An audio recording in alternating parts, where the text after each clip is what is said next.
Hello once again, you wonderful, beautiful people. So in today's episode, we're talking about how Future Creatives is bridging the gap between impact supporters and the arts, culture and entertainment. So we'll explore how creatives can rethink their projects so they can solve real world problems. And I'm not just talking, I want to do this. This is the theme of my show, or this is the theme of what I want to do, and just do that thing by itself. Let's say, for example, I often use this idea of a touring production of a dance production subsidized, because I know that's probably the most unsustainable thing in the arts that I know of. So that's why I use the worst case scenario. There could be others. Let me know in the comments if you think there's others. I'm just going to be exploring how artists that want to do something unsustainable can rethink their projects to solve real world problems. Like I say, it's not just a theme, an idea that, okay, I want to do it about, I don't know, let's say domestic violence. Actually, and then they do a tour, 10-day tour of this piece about domestic violence. What I'm talking about is, it is a real world problem, but how can you amplify it? How can you make it grow so it's not just reaching maybe, I don't know, 600 people that you do the tour to the 6-10 dates or whatever, or 6,000 people. Let's see how we can amplify it. So that's what all Future Creatives is about, is how you can amplify your themes that are purpose driven to enable you to be able to grow the audience. So you're making interpretations of that online, in music, in art, in different mediums, so they are easily accessible, rather than thinking, oh, I have to get the whole company together and do this gig. Actually, when people can interact with me or what this thing is about simply by looking at our digital footprint. So that's kind of what this podcast is about. I know it's a long-winded intro. I just wanted to give you a little bit more heads up so I don't waste your time. So what we're looking at is that the projects are able to serve a wider community, and by default, that's potentially going to attract more supporters, as I've said, and funding, and actually impact investment, so that they can make a difference. With the initial toil, make a difference, but let's see how much you can amplify it and make that reach more people. So it looks how we can unify ethics and financial stability and unique creative ideas that can create sustainable models. And from the other side, it helps impact supporters understand the huge opportunities they can unlock by working with a creative who's able to conceive ideas that are ethically profitable and sustainable and make a social impact, and best of all, stay authentic. So I know there's sometimes this issue with artists talking about profit, that think that they've sold out. How are you going to maintain your work if you're constantly looking for grants and your budget has to say zero at the end? So that's why we're talking about money. It's not a bad thing, and it's not the root of all evil. It just amplifies who the person is. That's what I believe. So let's start by discussing what Future Creatives is and how it can help. For me, obviously that's why I've started it. It's a game changer, and this is from my 30 years of being a creative, of being an artist, and seeing the same nonsense plaguing artists throughout the generations. And I know from the people I've spoken to before, from generations before, it's the same thing. It's this unsustainability, unpredictability of the work that we do. However, we just keep on dreaming, and we keep putting the work out there, helping other people's dreams come true because of the work that we're making. So we're very, very instrumental in this whole value chain. I always, there's a podcast that I did the other day. It's like, why is the creative industries booming, but artists are still broke? And it's to do with what I'm talking about now, is how you can build your audience so they're engaging 24 hours a day. And that means having content, products, merch, productions, projects available 24 hours a day whilst you're sleeping as an artist and getting your daily rest, so you can come up with all these brilliant ideas. So why this is a game changer for impact supporters? Because traditionally they often focus on well-established sectors or conventional approaches to problem solving. However, Future Creatives is here to challenge that paradigm and that thought process. There's a new wave of creative thinking, and one of the key aspects of Future Creatives is how we encourage artists to think differently about their projects. This is crucial for impact supporters looking for fresh, innovative ways to create social change and environmental change. So Future Creatives is really about fostering a mindset where artists are not just creators, but problem solvers by integrating financial stability into their practices and focusing on real world issues. These artists can generate value that goes way beyond the traditional marketing and PR that you often see with arts projects. For instance, a visual artist might use their work to raise awareness about climate change and amplify it with a tokenized VR and AR experience, so thousands across the world can access it at any time possible. And I always say what we're doing is with the digital is not about replacing the in-person experience. So if you're an artist, it's like, unlike people have to be there to experience the work right in front of them. Cool, but let these things that I'm talking about be the roadmap for people to get there when you do that live experience. If you're an artist, a painter, for example, and you're constantly trying to get a gallery opening, somebody to a gallery to have your work, whilst you're doing that, build your audience online with some of these experiences I'm talking about, where they're not replacing the real thing, they are actually a thing by themselves that can give you an amazing experience that cannot be replicated in the real world.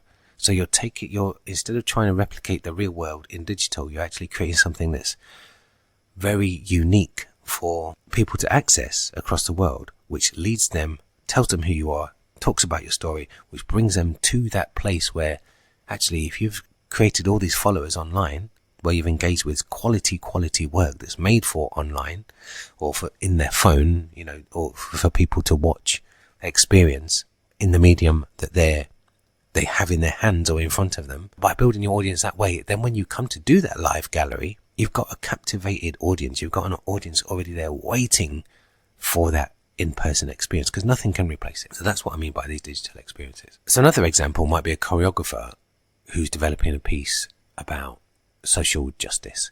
Now, they could design an experience in a 360-degree film. So let's look at how they could use that idea of enclosure, people being inside something. They might think about, the social justice system of what it is like to be imprisoned, for example, using a 360 camera and a VR experience. That's available all over the world for everybody that's got internet access or access to a VR headset. Now, they're not expensive. If you look at Google Cardboard, you can get them for £5, $5, wherever you are, something like that.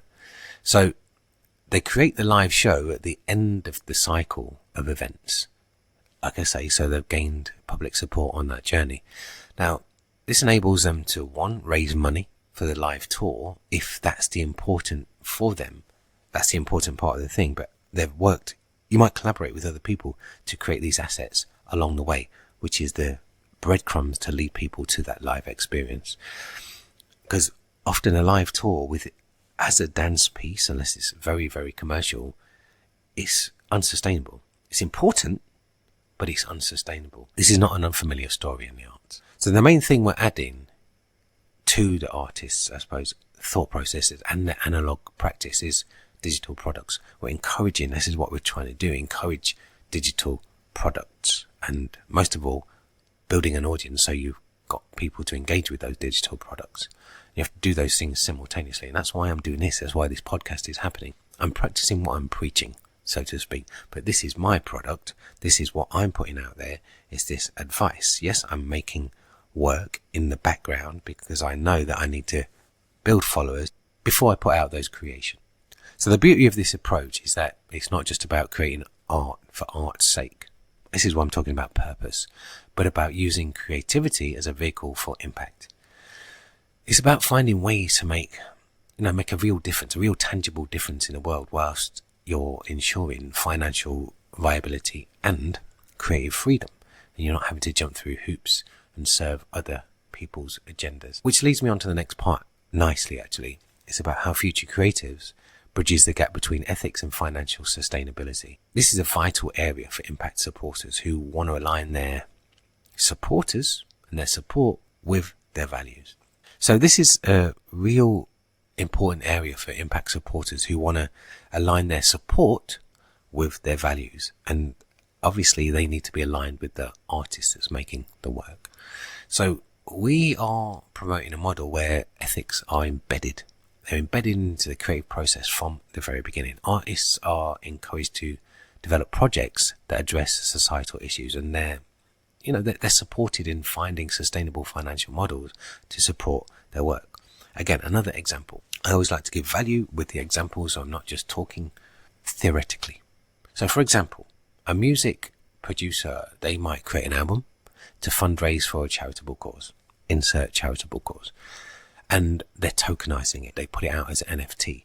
She puts it out to her fans. And written into the smart contract is every time that NFT, that album, changes hands, is sold or exchanged, the producer gets 10% of every onward sale for as long as the NFT is sold. As well as obviously the person selling it or trading it, also the fan, the supporter, gets that upshot as well. So not only are you spreading the joy of the art, you're actually being able to thrive and sustain yourself and sustain the industry, because we know that any industry has to have this generation or recycling of funds to be able to keep them going, or it's just like pouring it into an empty pit. Yes, and I know people say, oh, the creative industries makes $15 million an hour. Yes, that goes into, when somebody goes to a theatre, actually I'm going to go and see the show, I'm going to go out, have dinner first, I'm going to do this, I have to get there, etc. So, petrol, going out for dinner, buying new clothes, indirectly, it does sustain and bring lots to the economy, but actually, like I keep saying, artists are still broke. So the money comes in to the industry, but it goes out because of all the other superfluous things that people talk about when they say, oh, the creative industries makes this or allows people to make this much money. It goes into the industry. Yes, it pays people wages, it pays lots of commissioning fees, but it goes out of the industry very quickly because it's spent without the industry, if you understand what I mean. So let me go back to this music producer. She creates her album, she creates it as an NFT. Every time that's exchanged or sold, she gets 10% of the onward value, and the audience also get part of that upshot. So there's no agents, there's no middle people to take their cut first, just the producer and her fans. There's an artist called Trey Lorenz. Now, he sold his album as an NFT to his audience, and he became the fastest selling platinum recording artist. It only took him 2 minutes because he'd done the campaign of building up to that point and saying, look, I'm going to release this as an NFT. You can be on it. And that becomes value. That thing becomes value because it's like doing a limited edition car, a limited edition pair of jeans, a limited edition t-shirt. Anything that's limited edition, the scarcity and the rarity gives it value. So that's how he leveraged that, and that's how any artist can do that, because the ability to do that is virtually free online. Yes, it's your time of obviously making the music and your time learning how to create an NFT, but people do it. And I always say this, don't let your lack of knowledge be an excuse for not doing something. And I use the analogy, we were all born not learning to swim, but we learned. And we learned because we might need that one day to survive. Right now, you might need this stuff, this information, to survive, because that's where the world is going. It's not going to stop because you don't like it. Just know how to use it. NFT, blockchain. Start knowing how to use it to your advantage, because it's there for everybody. But actually get on that train before it's not there for everybody, because who knows, once you start having this idea of creative freedom and saying exactly what you want to say as an artist, and not getting shadow banned, or somebody doesn't like what you said about certain things in the world, as that happens quite often right at the moment, guess what? You're not getting any funding. You're not getting any support. But actually, if you're building your audience, yes, we don't want it to be an echo chamber, but you're building your audience, and that's who you need to serve.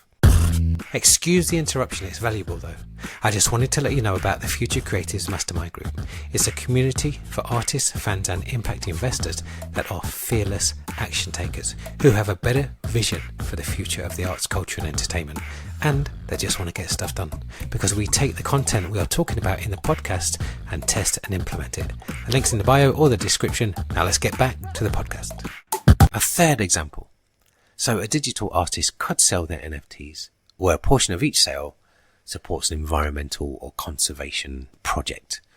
The token holder could get exclusive access to the artist's creative process, for example. That's written into the contract. So when somebody buys the NFT, that's what's written into the contract, that they are giving those rewards to the person that's bought it. So it's like crowdfunding when you give different rewards, but the NFT is stored on the blockchain.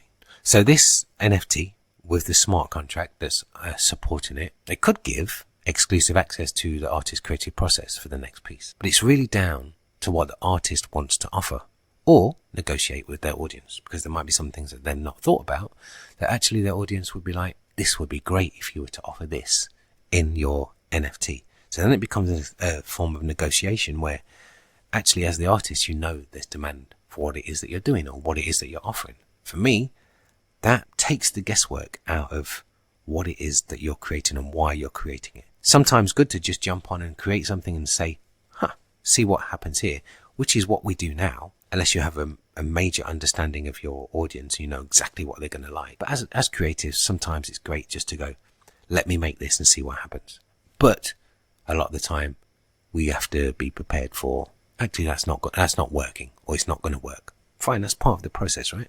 So this negotiation with the audience is where impact supporters come into play. By partnering with these forward-thinking artists, supporters can not only support the projects that align with their values, but also benefit from innovative financial models. For example, fractional ownership of the art or digital collectibles can provide new revenue streams and ways to engage with audiences without affecting the integrity of the art. This is what I was talking about, authenticity. So if you have this fractional ownership, it means many people can own part of a creative asset and they can sell and trade their part of that asset. But as an artist, you might think, I don't want my work to be traded like it's in a shop or on the stock market. Fine, then this is not for you. But there's artists out there which will specifically make stuff for that purpose because they know it can be traded and they know this is the process of the NFT. But they're only doing that to enable them to thrive, to enable them to make the work that they really want to work. Separate it. Separate your brand or create another brand. Create a pseudonym.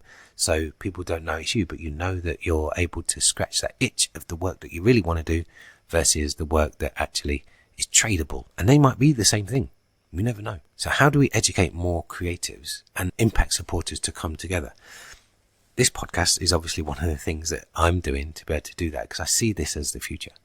And well, people are doing it now, but I see it as a way out for artists to be able to thrive. How do we do it? We spread the word of what I'm doing on here and actually get on board rather than just listening. Get involved.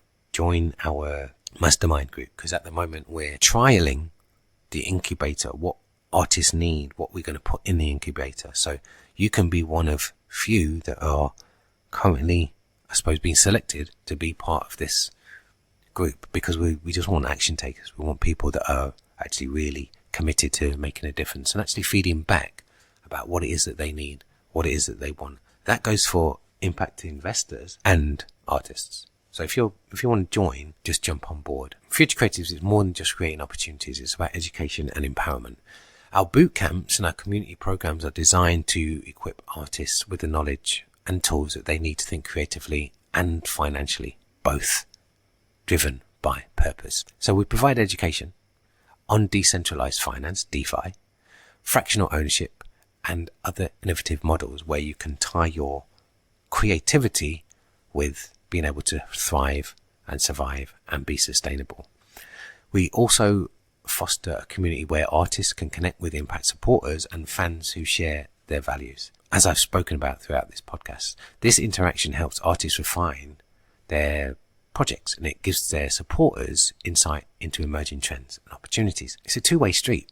Creatives learn how to align their work with impact supporters and their principles, and supporters gain access into a new wave of innovative and purpose-driven projects. So here's a very practical step that you can take to get involved. For impact supporters looking to get involved, start by joining our priority list. So by joining the priority list, you're going to be part of that group that informs what it is that we do. As I've been saying, where I'm building this negotiation of what do you want from these sort of projects? What sort of things do you want to invest in? Basically, you are designing the best impact investment possible because we're at inception here. So we can build this out where I'm obviously talking to artists as well. What is it that you want for impact investors? I'm bringing those two together. That's what this channel is. That's what I'm bringing together. I'm bringing the two together because I have experience in both of those fields, or an understanding. So you can do that by signing up. Artists, obviously, you can also sign up. There's a link somewhere around here to my either Patreon page, or it's a very, very simple form to the website futurecreatives.io. So thanks for joining us today on Future Creatives Podcast. Now, if you're an artist or a supporter of the arts, now is the time to get involved and be part of the revolution. Don't just let's see what happens. Together we can build a more equitable and dynamic future for the creative industry. That brings us to the end of this episode. Until next time, keep creating, keep supporting, stay positive, and stay active. If you want to make a difference, here's one small thing you can do that has a huge effect, and that's to share this episode with someone you think will benefit from listening. So join and share, because there's more of us that want change that are out there. You know, even small steps have a massive effect.